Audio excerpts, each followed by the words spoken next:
Welcome to the Her Story Circle podcast, the podcast that brings you the extraordinary tales of everyday women who are changing the world. I'm your host, Gertrude Mache, and I'd like to acknowledge traditional custodians of the land on which we meet today. I also like to pay my respects to elders, past, present, and emerging. Every week, we dive into the lives, challenges, and triumphs of women from all four corners of the globe. We're here to inspire, enlighten, and connect, sharing stories that uplift and empower. So grab a cup of coffee, settle in, and join us as we explore the incredible journeys of women shaping our future. This is Her Story, where every woman's voice matters. Hello, everybody, and welcome back to the Her Story Circle. This is Gertrude Mache here in beautiful Melbourne, Australia. And today I am graced with the presence of yet another fascinating young woman. Welcome, welcome, welcome to our tribe. Please tell everybody your full name, where you're based, and share your story with us today.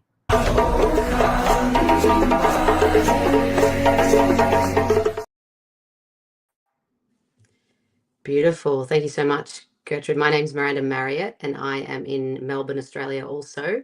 And I'm so excited to share some pieces with you about life and what's unfolded and the lessons that have come from it. Because I was someone who was 6 months pregnant. And in that moment, even when it's mostly the most amazing, beautiful joy, I actually had my world shatter into a million pieces.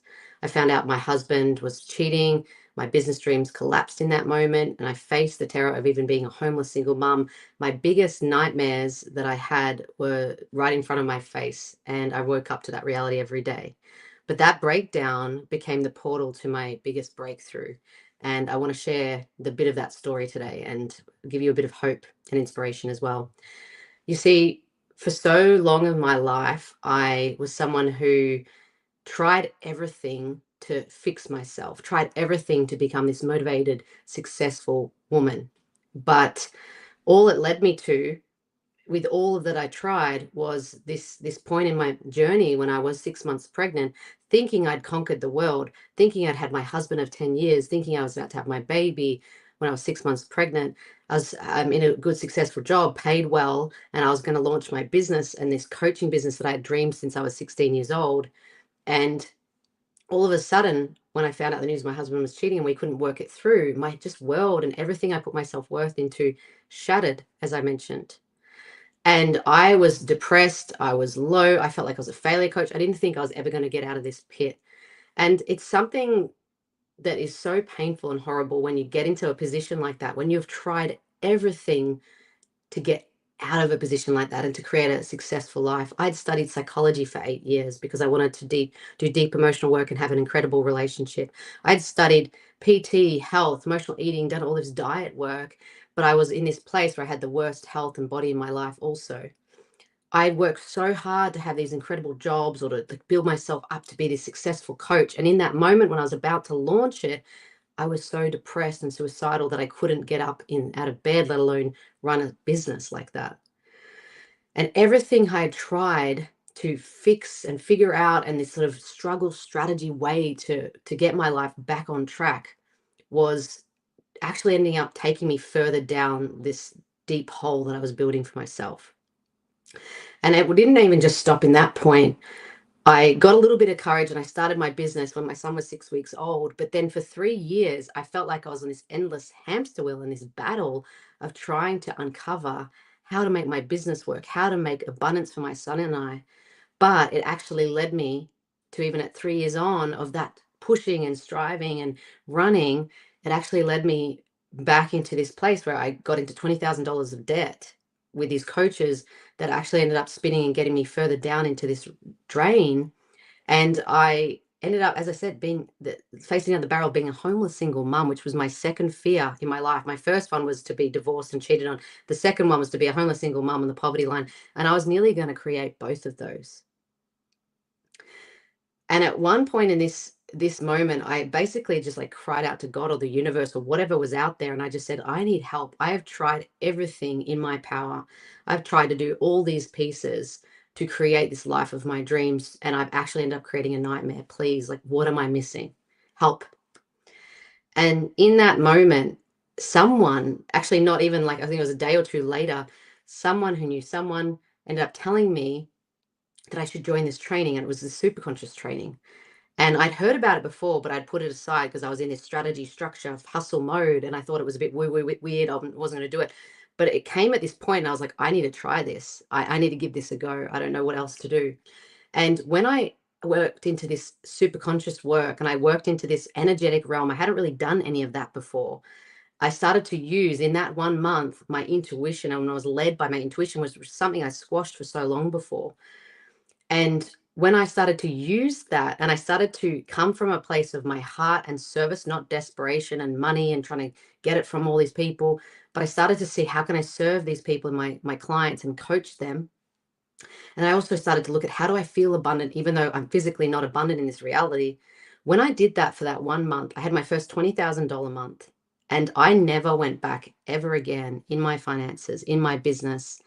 It grew and grew to have my first 100K launch. Then I had a 200K launch, and then it just kept growing and growing, just like dramatically. And then the quantum leaping type energy was there. And I started to realize there was something in this superconscious work, at the energetic work. There's something that when I shifted things in here, my whole life and my whole reality outside started to change, not just in the money and the business, but my health. I drastically like felt healthier. I had helps with vitality and I looked the best I'd ever had. Love life completely changed. People started to magnetize to me and I started to get that inner sense of self-worth and it was reflected outside. All of these things in my life changed. And I want to tell you a bit about what I uncovered about this process that I spent up until this point $400,000 and 4 or 5 years trying to work this out in my business, and it all changed. And so I want to tell you a bit about what happened there. The first thing about this work is it's an ancient art of alchemy, is an ancient art of wisdom that has been brought down from thousands and thousands of years. And I am someone who has studied many different ancient realms and the Egypt philosophies, the Vedic, and they all actually have a very similar teaching and it applies to the modern life. And I want to help you bridge the ancient to the modern, the masculine, the feminine, and really work this in your life. Because when we balance that, there's just such a power. So the first thing I uncovered is that we really need to spend more of our time focusing on our vision and what we would love and holding this higher sense of ourself and this vision and our imagination of the future. Because all of my life, I'd spent so much time looking at the negative pieces about me or my past. And I just ended up looping on a hamster wheel, recreating that past, being abandoned, struggling, not having any money, having self-doubt. Like I just kept looping that because my focus was on the past. And so the whole premise of this work is the first thing is actually we're going to dedicate 51, just the majority, bit more time into what we love and the highest version of ourselves and our vision and our imagination. Because if you put more energy and focus, just even slightly, in the imagination of the future, in the vision, and in the highest perspective of yourself, you will create that. And if you put more emphasis on the past, you create that. So the first thing I did was I started to see myself not in this current reality, not in this problem, not in all of these pieces. I started to see who am I truly at my highest perspective of myself, at the most loving perspective of myself, and what do I want my life to be? Just in and of itself, what would I love? That was the first thing. That was the first powerful key. The second thing in alchemy, it's about love, truth, and wisdom. The second piece about truth is we don't just want to bypass and pretend that, oh, it's all happy-go-y, we're just going to meditate all the time and be all off in somewhere. You actually also need to own and be truthful and name exactly where you are. I want you to see this as like the GPS to manifestation, the manifestation formula that is putting in your GPS coordinates. When you put in the exact location, not the general spot, but the exact location of where you want to be, and you see 101 Vision Lane Maldives, you want to go there, that's locked in. And then you need to go into the truth and lock in, I'm at 120, Ego Lane, Melbourne. You need to put that exact thing and coordinate in. And once you put the truth of exactly where you are, exactly how you see yourself, you really name all of that, Your superconscious knows, okay, I want to go here, but I'm here. And it actually locks that coordinate in. And when you do that, it will naturally sort of start to turn the engine on, start to turn the motivation and the inspiration on. You'll start to become magnetic and you'll start to drive. And as you start to move and drive, you're going to get the next coordinate, the next way that you're meant to turn, the next intuitive hit of what you're meant to do and take that aligned, guided action. You're not going to get the 20 steps, you're just going to get the next step. And that's the wisdom piece in alchemy. It's love, truth, and wisdom. Wisdom is that intuitive hit of the next step. And when you do that and when you follow that, you actually lead yourself to an incredibly beautiful, powerful place. Sometimes the intuitive hit isn't really make much sense. One hit I got was to go into Egypt. Bang. I just went there and had this amazing, abundant place. It wasn't a natural, obvious piece. And so one thing I'd love you to practice just off this is at home now or tonight, just imagine and vision and spend a little bit of time asking yourself, like, who am I from my highest loving perspective and what would I love my life to be? Start dreaming of that because you're the predominant creative force. And if you put more energy into the vision of the future and not the memory of the past, you will transform and create. Wow. Thank you so much, Miranda, for coming online and sharing your story.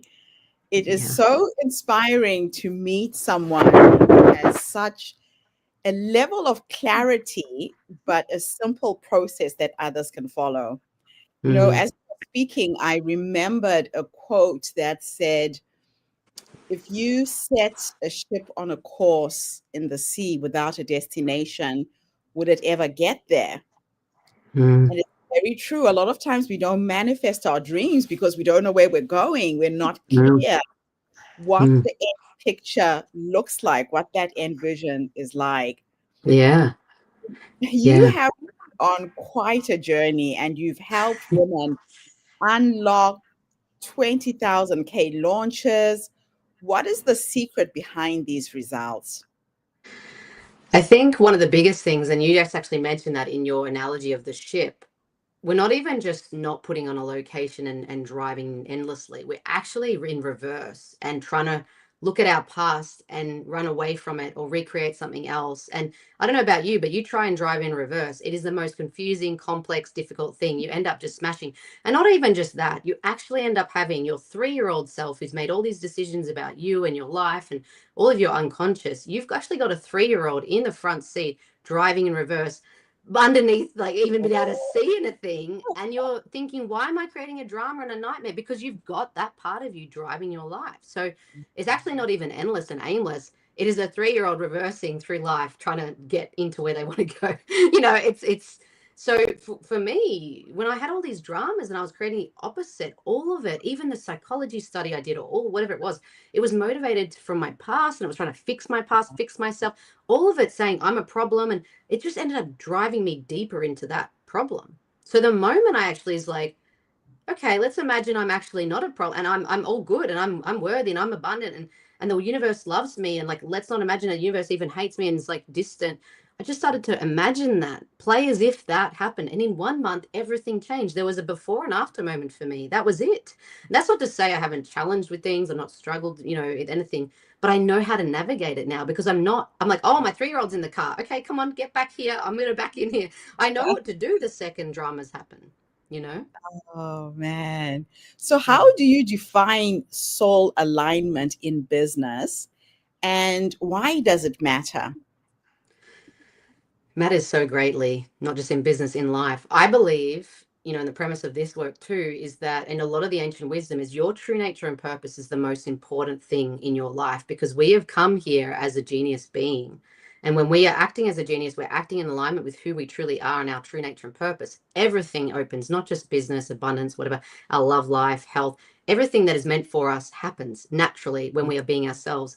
The crazy thing is, you look at the animal kingdom, there is no leopard looking at the lion going, I've got to go be the lion, and the giraffe saying, I've got to go be a turtle. Like they're just being themselves. And I was in Africa doing this intuitive work there, and they all have their most unique way of being, but it works for them. And if anyone else tried it, it wouldn't. And so why does soul alignment like matter in life and in business? Number one, it's the most fulfilled we'll ever be. I live a life that Miranda loves. You may not love it, but Miranda does. And I then am most fulfilled, happy. That makes me most magnetic, most in line with the universe, most in line with what is meant for me. And so everything happens with much more ease and flow as well. And I'm actually then doing the work I'm meant to do, and I'm activating the people I'm meant to activate. I'm working with the people I'm meant to work with. Everything Mm. flows naturally, and they get the most out of it. I get the most out of it. One example is I go on retreats around the world and I run retreats. Now, some people could look at that and go, well, you leave your son for a week. Like, that's horrible. Like, I come back more me, more alive, more evolved, more loving as a mother. So I think it's the pathway to fulfillment. It's the pathway to magnetism. It's the pathway to abundance. It's the pathway to impact. It's just a must. And as I said, not just in business, but in all of life. Because we be in a relationship and we're not being our true selves. It destroys us and it destroys the relationship. But when you are allowed to be yourself, it's powerful. And just to talk about the past a little bit, they say that a lot of us are stuck in our pasts, Mm-hmm. trying to change things that have already happened. Hmm. Or we get stuck in a future that may or may not happen, and we stress and we worry because we want to see the full picture. But you said something really important, that you have to see the past and just take the first step. And then the Hmm. steps come once you've started, right? Yeah. Yeah. Or clear how you're going to get there. No. And when we live intuitively, it's a life guided by magic. It's incredibly like the things that happen to me and the miracles that happen to me are amazing. Even the way clients come to me, obviously got my normal processes in my business and structures and strategies. But the thing I love the most is when I'm at the airport from my Peru retreat and I'm just flying in, just slept on the business class, whatever. And then there's a girl at the airport. She's like, "Oh, Miranda, I know you online." And she ends up becoming one of my favorite clients and, joins my work and comes to my next retreat. And, that those incidences, I've had so many. That's what I love because I'm living a life by magic. And I can't plan that if I'm trying to think about the past and then the future. And like, I've just got to be really present in the moment and do what I'm guided to. I went to Egypt, as I mentioned at the end there, and I was guided to go, and I didn't really quite know why. But when I was there, I wasn't posting anything, but people were messaging me saying, "I want to work with you." I didn't even tell people I had a program open. I got back, I ran one masterclass. The whole of my training that takes 2 months to fill was filled in one week, one day, because just the potency of Egypt and what it unlocked for me. My intuition knew to go there and do that was what it would going to lead to. There's no strategy workbook that says you must go to Egypt and then do this and that. It's not in what has been known. It's not in the past. It's not in the future predictions. So when we're present, we actually are open to our genius and our intuition to show us what's really needed and required. So, can you share another personal moment when you chose alignment over hustle? A lot of people don't quite understand what being in alignment means. Mm. Well, one moment is in that time when I got into $20,000 of debt, I was in that because I was spending $5,000 a month on a coach who was very unaligned to me. And it was a strategy hustle approach. And I was doing 20 sales calls. I was doing all of this free work for people, like all the things I was saying that was meant to work. And I was also, he said, don't do Mhm. the energy super conscious stuff. Like, don't speak about that. Just speak about strategy. Like, no one's going to buy that. So even the things I was passionate about or was my true purpose, he said, no, do social media. What my background wasn't, I've got a background in energy psychology. It wasn't in social media. That was his. And I was trying to do what he was doing and copy him. Right. Mhm. And when I did that, I lost myself. And even though I was doing all these actions and on sales calls and doing everything, the energy was, I was scared, I was in doubt, I was wanting money and I was desperate and shameful and like all of that energy was behind it and people can sense it. When we're kids and babies, we don't learn language and we don't speak straight away, but we learn energy and we know how to read energy. Everyone does. It's a natural piece. They could sense the desperation or the whatever, and it's repelling, right? And Yeah. so I was hustling, but I was just digging myself into a bigger debt hole. But Yes. when I actually ended up discovering this work and going with my intuition, I actually ended up selling like energy side of things in that month, and I didn't sell the business side or the strategy. I actually ended up selling, what I cared about, living as what I cared about. I wasn't actually looking at the money. I was looking at serving these women. When I went into shifting that energy, and the energy of joy and the energy of excitement is it's very magnetic. People feel Mm, that. The energy of service, people tell you actually care about them. You're not trying to make money from them. Like there's an alignment of that. And it was from my heart, and the heart is in a very powerful place for me to feel motivated, but also others to receive it. And it's like an instant switch went off, and I actually didn't do anywhere near as much actions, but it happened. I'll give you yeah. one last example. When I had my first 100K launch, I took 3 actual practical actions to create that and have 10 women join me. I did 2 masterclasses and 1 video in my Facebook group. That was the only actions I took, other than some sales calls after that. But every day, all the time, I was constantly moving energy, and anytime I was feeling unworthy or insecure, I would use my energy work to move that and to feel back into power. And that is what made the 100K launch. It actually wasn't the 3 actions. So I'm not saying there's no work to do, but when we're aligned, it's that sniper power, not the machine gun facing the other way, trying to just shoot everywhere to get something and not getting anywhere. That's hustle and alignment. So it sounds to me like laser focus really gets you to where you want to go. Yeah, laser focus, because whatever we're focusing on is going to determine what we're thinking about and feeling and acting in accordance to, right? When I focus on service and in my heart and the power impact I want to make, automatically I think about that, and I feel joy and I feel excited about these women. When I'm focusing on I don't have any money, I need to make money, I feel scared, I feel anxious, I start acting really in a frantic way and desperate way, and it sort of springs on a different direction, and it creates a different result. Yeah. So share a little bit about the energy work that you do when you Yeah. are feeling the doubt, because a lot of us get to that point where you think, oh gosh, I don't think I'm going to be able to make this. Can I really make 100K a month? And all of that anxiety comes up in you. And like you're saying, when you pick up the phone to call a potential client, they're going to sense it. They can feel it. They can hear it in your vibration. So how do you Mm. kill that? So there's quite a lot around the emotional somatic, like, energy side, which is harder to explain, but I will explain this practice that I find is incredibly powerful, and I call it alchemy anchoring. And what it is you basically, when you're noticing you're triggered, or you're noticing like you got a masterclass, you got something.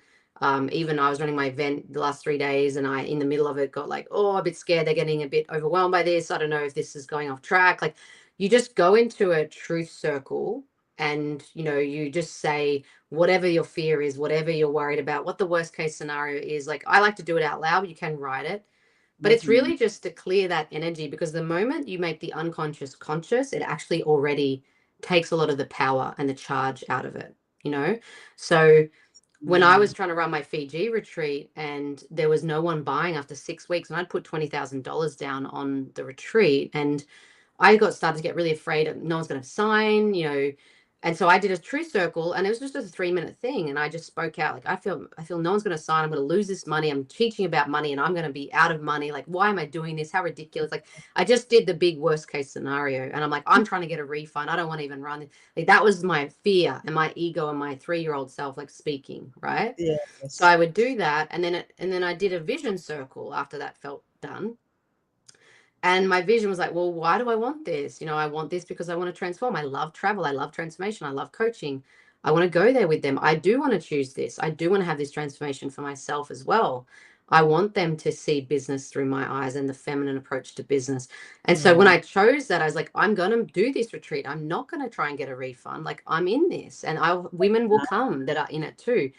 3 days later, after I did one 3-minute conversation with myself, the whole thing was full, because I was indecisive, and I was trying to find a way out. No one else was going to decide. And the second I changed that, it Yeah. happened, right? Just so there's other things that, like, you might cry or like let the emotion, but that's the core. If you just get that voice out and then you go back into the vision, you're Yes. putting your GPS back together again. I like that. Yeah. Now, what are the biggest misconceptions that entrepreneurs have about scaling without burnout? Mm. I think one of them is that scaling and growing a bigger business and earning more has to mean that you work more, it's hard, or that there's a sacrifice you must make. I used to have a belief that I can't have more than one great thing in my life. So if my business grew or money grew, then my love would have to diminish. I can't have love and money. And Yeah. this is a big one for us growing up a lot of the time if parents fought over money or. And so I didn't want to go and grow my business because I thought my son would get affected or I wouldn't be able to have a partner or I'd have to work all the time and I want to travel and be free. That doesn't Mm, have to be the way. You actually yeah. can create a business by design. I work 10, 20 hours a week. I have a lot of time with my son. We have a lot of travel. I have made it in a way that I can go away and run it. And, and actually the bigger I get, the more help I get, the more outsourcing I get. So it's actually fine. I think another one though too is that a lot of the time we are afraid of the haters or the judges or as we get bigger and we scale more and success happens, there's going to be a downside to some things of that. And we're actually afraid of the witch hunt or, the attack or, whatever it is that people, especially in Australia, the tall poppy stuff, people trying to pull us down and cancel us because we're rising. And I think a big thing for that with me is that fear is a fear of feeling. It's nothing else. And so we're just afraid to feel that reality. I've had some things happen to me in my business like that, or that nature of a client or something happening. And all I've done is that week I've been upset and I've felt those feelings and then it's gone away and I've felt fine. I've moved on. It's like it doesn't actually hurt us in the long run. Yes. So I think the pain of success and the shadow of success or the worst case scenarios that might come with success, I think that's a big thing that hold people back from scaling. Yeah. Yeah. Yeah. Now, to go back to the GPS, you talk about the GPS to manifestation, Yeah. entering both where you are and where you want to go. Hmm. What are some simple daily steps or practices that people can do to lock in their coordinates and stay honest about where they truly are right now?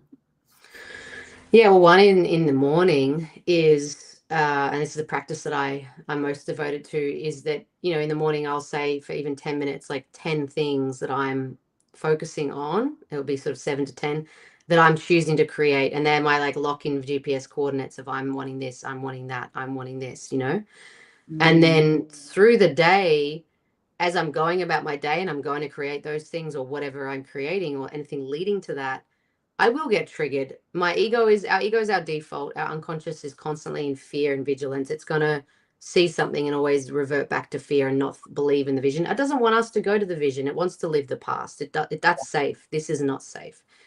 So through the day, every time I get triggered, I'll just do the truth coordinate and then the vision one again. Go, oh, you're thinking you're here, you're worried about here. Let's just pit stop for a second, check this, and then go back here. Okay, back we go, lock in. So yes. that's honestly like the two most powerful tools I do. I call it alchemy mornings and I call it alchemy anchoring. And that is something that I'm just constantly like, this is what I want. And as I said, it doesn't have to take long. It could be a No. 2-minute thing just to re-anchor you back into, where you want to go. Yeah. And then I think just being aware and observing what's the obvious nudges that are and intuitive things that are coming. Sometimes, like I was talking to a girl, I had this event that I was running and I was trying to get out of running it. I had done it again for 7 weeks. It wasn't really filling. I wanted 30 women and I had 7.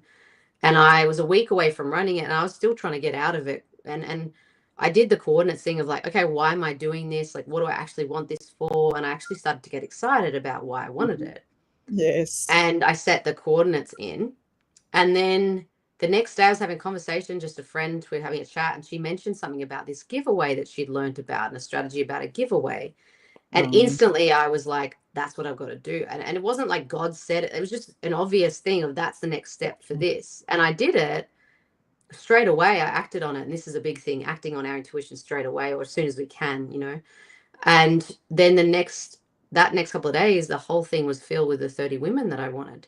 And so we've got to just also look out for what's the things coming out in the world and the nudges that are the next steps for us. Yeah, and sometimes it's those little promptings, right? I started playing a game with the energy of who I am becoming.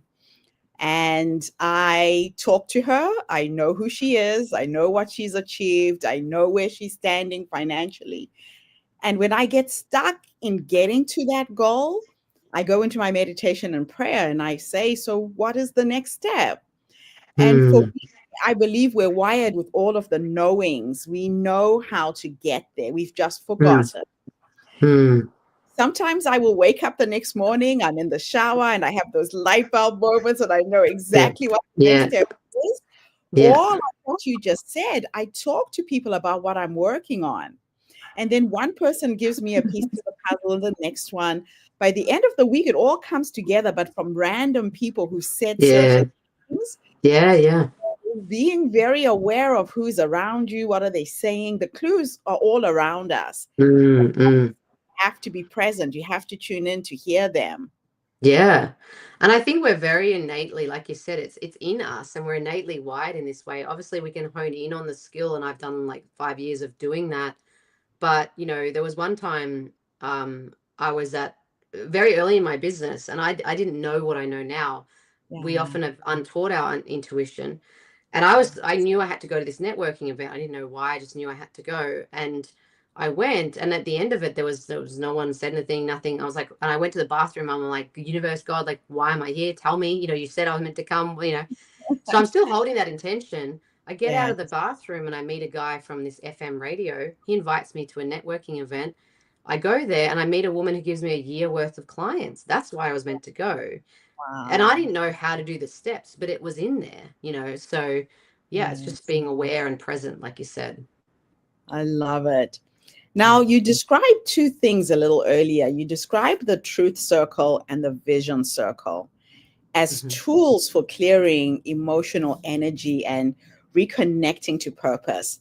So, Mhm. for someone new to energy work, what's a 5-minute version of that practice that they can do every morning to reset and align before they start work? Mm. Mm. I think the easiest way, I'll just explain, because we need to know the why or the mechanism of it before we do it, right? So Yes. the big thing is that we just need to understand, and it's a psychological thing. It's not even just like a energetic piece so much, but you have your psychology of there's a part of your brain that's your genius, and it's the superconscious, and there's a part that's the unconscious. If you've ever seen the Limitless movie with Bradley Cooper, he takes a pill to access this really high functioning part of his brain. You don't need to take a pill for that. There is actually that in you. It's just this dormant energy of the superconscious there.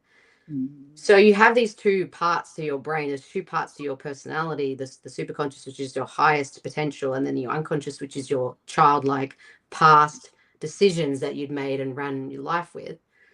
So whichever of these two are operating, and there's an American Indian old fable that there's a black wolf and a white wolf. Whichever one you feed is the one that gets the energy. So whichever one you're feeding, whichever one you're focusing on, whichever one you're mainly like looking life through the lens of, is what will create your reality.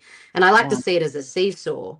And the seesaw is, if it's weighted to the ego, then you're going to create going into the pit like I did, or the dramas, or you're going to get your fears in manifestation form, physical form. And if you do the superconscious, you're going to go to the heights, and your dreams and these whole things that you just had in your imagination are going to become real, right? So the practice I said about alchemy anchoring, the main purpose of it is to switch your energy and focus out of this unconscious into your the unconscious into the superconscious, right? Right. And so it's just to put the seesaw. And the flights to the moon, or wherever they go, they've got the best intelligence, the best strategists, technology, to get from a rocket from here to the moon or wherever it's off to. But at Yeah. 98% of the time is off track. And it still gets there because of the micro corrections. This tool is a micro correction. It's not about you always on track. It's just to set it in the morning and then micro correct through the day. So you literally, as I said, can talk out loud or write. Some people find talking out loud weird, and you're at office or something, you probably can't. So you can write this out. And you can actually draw a circle, because circles are really powerful in focusing and defining an area, but you can just write it also. Right. And you literally just go into the truth circle, you write the truth circle, and you just say, the truth is, and you just finish it, the sentences, and you say, I'm worried about this, I'm afraid of this, whatever that inner child sort of fear-based psychology is saying. Yes. And it's just really letting out, like, I think I'm going to look like an idiot. No one's, I was going to run a retreat. No one's going to like it. My image and reputation is going to go bad. I'm going to have one person go and it's going to look like a failure and it's going to make me worse off than better. Like, just name that, right? And put Yeah. it in the circle. And it's just anything that you're got the worst case scenarios of, you put it Yeah. there. And then you just close that and let that be and say, I hear you, but I'm not going to focus on you. I hear it. Same as my son, if he's having a tantrum, whatever, I hear him, but I'm not going to believe the war's over. Then I go into the vision circle, and this is where we can just imagine our really high adult, like highest potential self, when we're the most powerful, we're the most Yeah. profound, we really back ourselves, like we just go there and go, Yeah. who am I? What do I love? What do I seeing? What do I want? Really that what do I desire? What do I want? And you just Yes. see that, you write that, you connect to that. And the moment you do, you'll feel so different. And you will actually then, even in that, start to know if there's an action or an energy or something you just got to sit with to move towards that vision. So you just embody the future reality. You actually go there where you've got the retreat running, or you've got that training going and you love it, or you've got travel with your husband and you're enjoying it, or like you just Yes. go there and imagine it, and live life as if you're in that space now and you're going through the day with that energy. That's what it is. Now, what I love about what you've just said, again, through another book that I read, I never remember books, but I remember quotes. Yeah. There was a quote that said, our emotions are like our children. When Mm. they show up, you don't push them away. You Mm. bring them closer to you, you acknowledge them. Once they've had their way with you, they'll go away. And it's like little kids, right? The more Mm. you Mm. Yeah. get your kids to leave you, they Yeah. want attention even Yeah. more. Yeah. So I really love just that way of thinking, that Yeah. your little 3-year-old, anxious, wanting your attention, sit with it Yeah. for a while. Don't push it Yeah. away. Yeah. Acknowledge Exactly. there. And all it wants is your love and presence. It's not trying to, like, and it's just trying to say, hey, mommy, like, or whatever, like, I'm afraid of this and watch out for that. And Yeah. it's just Trying to scared. protect you. It is trying to protect. It's not trying to, and this is the big thing. A lot of the time when we're working with the unconscious, and like a lot of modalities, they're like, fix it, tell it to go away, stop the belief, stop the emotion. Like, it's like, it's just cutting off your limbs and of the baby, right? It's not the way. And it will get stronger in the myths, with the dragon. The dragon gets stronger if you cut the head, it grows two heads, like, but if you actually just True. love it, it's not an enemy, it's trying to No, protect you, and you learn how to befriend it and be allies, or like work together. It's actually, the moment I name I'm vulnerable and I'm scared of this, or I'm a risk of that, it's like, oh, okay, I hear you.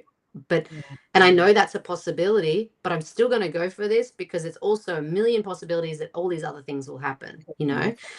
And I also know, for me, as I've done this, when I actually go for things, even if I'm afraid, I always learn and evolve, even if I don't land. It's the whole hit the, aim for the stars, you get the moon, like it's better than nothing, right? So yes. I've really been able to teach myself. And because I can hold myself with these emotions as well, and it's this sort of self-compassion work, even if Mm, I fail or I don't do as well, or I know how to like help myself through those emotions. okay. Because and we'll bring the kid analogy in business and in life, if you've got a secure attachment to yourself, and your inner child like has that secure attachment, she will Yes. go and adventure and take risks and be bold, because she knows you've got you. Even if she falls and hurts herself, she's got. If you've Yes. got an insecure attachment and you're anxious and you're avoidant, you don't listen to the emotions, or you're overly sensitive, or you're not going to go take risks, you're not going to Yeah. go put yourself out there, because if you fail, you're screwed and you're going to be a mess. Yeah. Yeah. Oh Yeah. man. Now let's. I know we are running out of time, but you're giving us so much juice here. Let's talk a little bit about your alchemy anchoring process. because Mm-hmm. it sounds really transformative.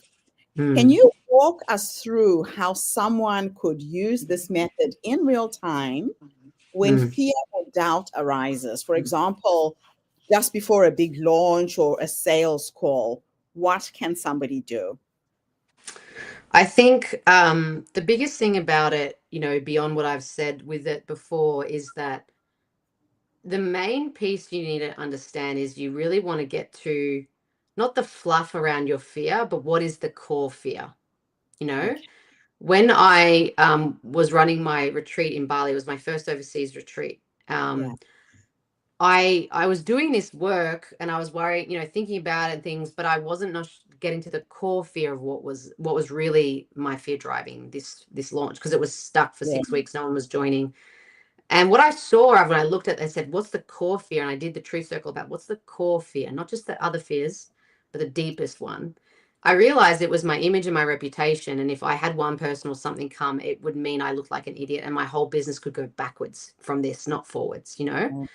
When I established that, then that was what released a lot of energy. And then I went into what is my core desire, because you might be interested in some things and love it, but if you don't access and turn on your core desire and the core thing that's exciting about this from your heart, not from your ego, but from your Yeah. heart, then you again won't activate that level of emotion and desire and excitement. So I realized for me, travel and transformation and having this connection with women was the most powerful piece that I really wanted to activate, Yes.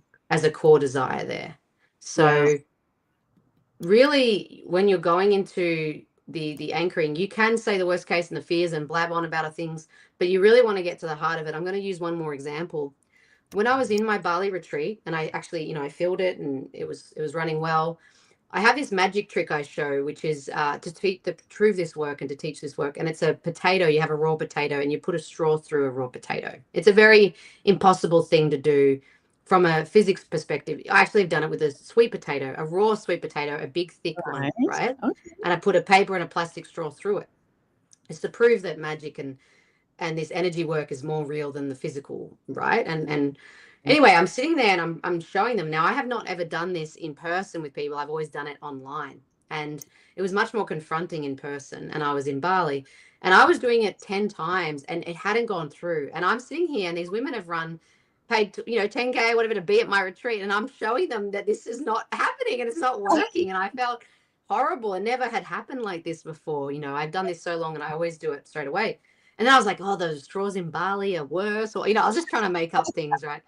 Yes. Anyway, I ended up saying, what's my core fear? Because I was doing the alchemy anchoring throughout it, but it wasn't releasing. And I said, what's my core? And what I realized is I was afraid of the alchemist's shadow, is that it's snake oil, it's BS, it's not real. This whole magic work, the manifestation world isn't real, right?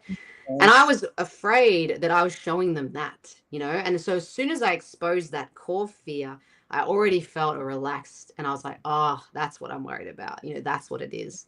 I went Okay. back into imagining the straw went through, imagining, the vision, went back into my vision circle, imagining Yes. them getting the power of the result.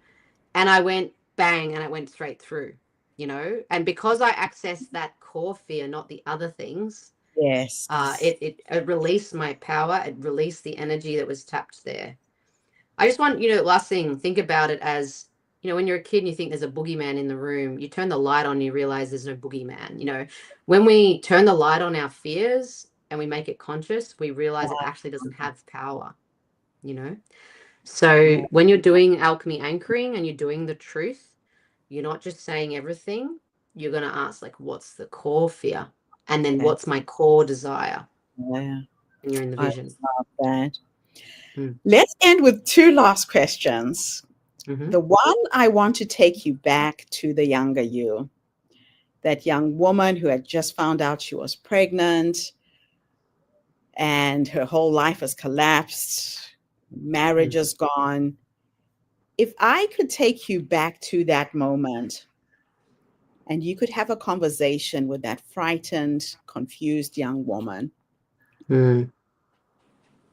what three nuggets of wisdom can you give her based on what life has taught you now up until this point? Just in case Hmm. there's a young woman, doesn't even have to be a young woman. It could be a woman who's in her 50s going through a divorce. Mm-mm. What three Yeah. nuggets of wisdom have you learned? I think the first thing here would be that I, yeah, I feel like she needs to know that she is loved and beautiful and amazing, and her current reality doesn't have anything to do with who she is and anything to do with her worth. That was the biggest thing, that I think for me, these circumstances can rock us and rock our identity, rock our perception of ourselves. And yeah, just really knowing that she is unconditionally worthy. She is unconditionally loved no matter what. That is a big piece. The other piece would be that this whole reality of the current space that she's in right now is just because of her past focus. That's it. The past focus, the past energy, like this current place is just a result of that. It's nothing else. And if she wants her future to change, she's just got to change her focus right now in the present to make a future reality. Because for me, the moment I started to change exactly who I was, or it had the focus I had, my whole life changed instantly. I think that would be the second piece. And then the last piece would be,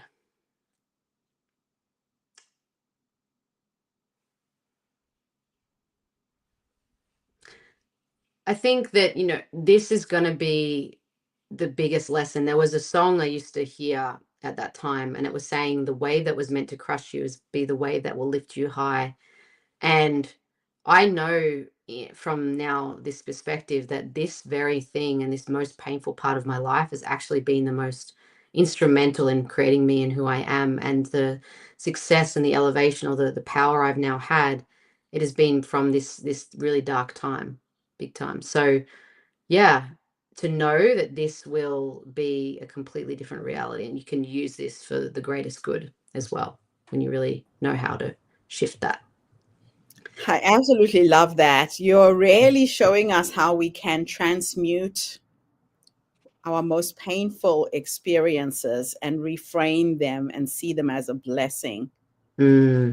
Yeah, Yeah, yeah, that's what it was. And I mean, if you, I know for you as well, and a lot of people, like if we yeah. actually look back at what was the most instrumental factor that taught us the most and really solidified our power, or it's often our most powerless moments, or will solidified our worth. It's, yeah, these times.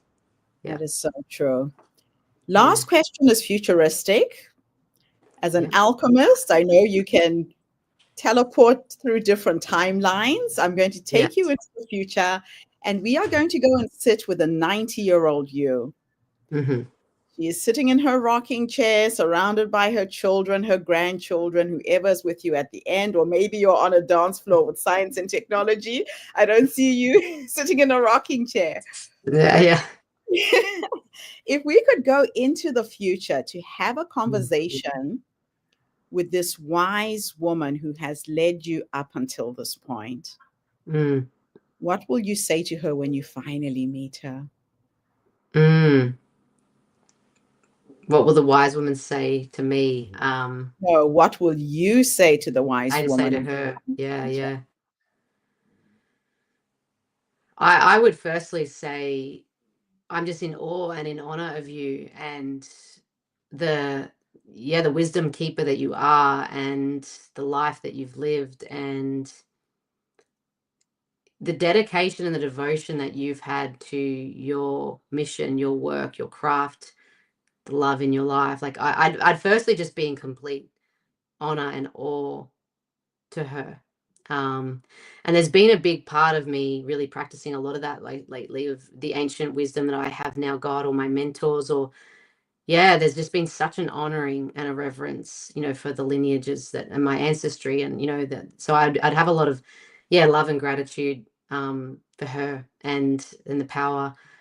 And I think I'd really want to actually not even necessarily say as much as just sit in her presence and really receive her code. It's sort of like when I'm sitting here in this, it's like she's an oak tree, or that she's got such a deep power and presence, and just like to be able to just be in a moment and not to have regret or pain of the past, but also not to rush off the future. Like the presence that she would hold, I would just want to bask in it and receive that for myself, because when I've sat with people who I do a lot of meditation, and I've sat with people who've done a lot of meditation, it's the same piece I get of that deep presence, and connection to life. And yeah, I'd actually probably just want to sit with that and get that with her, and even ask her more about how has she even dropped even more into that? How has she loved her life even more in this present moment, more than ever? Wow. Yeah. That is absolutely beautiful. Miranda, you have woken up in me so many things I had forgotten about myself. I really thank you for this conversation. Thanks, Thank you for bringing this knowledge to women so they can infuse it in their businesses and in their lives and really manifest the dreams that we all have in our hearts. Thank you for that. Thank you. Thanks for having me. It's been great. Love your questions. Beautiful way to start a Monday morning. And thank you to everybody who tuned in today. The Her Story Circle is not just a podcast. We're a social impact movement that brings you the stories and voices of women from all over the world. We share our stories to uplift you, to inspire you, to energize you, but most importantly, to take you from where you are now to where you're trying to go. So if you are a woman who is stuck, feeling frustrated, not able to move your business to where it's trying to go, I have Miranda's website at the bottom of the screen. You don't have to do it alone. Go online, reach out to her, get the help that you need, and give us the feedback as to the manifestations and the magic that happens when you tune into how to live on purpose and be in alignment with your vision. I'll be back again tomorrow, everybody, with yet another amazing guest. In the meantime, have a fantastic day, morning, or evening, wherever you are in the world. And Miranda, thank you again for this interview. Thank you so much for having me. So much love. Bye for now, everybody. Thank you for tuning into the Her Story Circle podcast. I hope today's story has inspired you to believe in the power of our stories and the difference you can make in the world when you use your voice. I'm Gertrude Mache, and it's been an honor to share this space with you, where voices from all walks of life come together to weave a rich tapestry of diverse perspectives. Don't forget to subscribe, rate, and review our podcast to help us share these stories with more listeners. Follow us on social media by looking for the Her Story Circle podcast for more updates. And join us tomorrow for another episode filled with courage, resilience, and empowerment. Remember, your story matters, and together we're building a stronger, more inclusive world. Until next time, keep making her story.